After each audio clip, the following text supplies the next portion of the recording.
What do you think of Malcolm Gladwell's theory that the years 1953 to 1955 were the perfect ones in which to be born for the computer revolution? Well, his book makes a lot of great points. That is that in all success stories, there are significant elements of luck and timing. I wasn't the only kid born between 1953 and 55, but absolutely to be young and open-minded at a time when the microprocessor was invented. In my case, I have a friend, Paul Allen, who was more open-minded about hardware-type things, and literally brought me the obscure article that talked about that first microprocessor and said, this is going to improve exponentially. What does that mean? And I said, well, that means we can do anything we want. And then he was, bugging me the rest of the time. Every time there'd be a new microprocessor, he said, can we do something yet?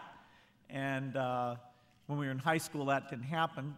So he came back to Boston, took a job there, and actually the microprocessor that was finally good enough came out in early 1975, and that's why I dropped out. So the timing was pretty important. Why didn't older people see it? Well, they weren't as open-minded. They didn't think about software as the key ingredient. Now, a lot of kids started doing software, and if somebody reads the book to say that if you spend 10,000 hours doing something, you'll be super good at it, I don't think that's quite as simple as that. What you do is you do about 50 hours, and 90% drop out because they don't like it or they're not good. You do another 50 hours and 90% drop out. So there's these constant cycles, and you do have to be lucky enough, but also fanatical enough to keep going. And so the person who makes it to 10,000 hours is not just somebody who's done it for 10,000 hours.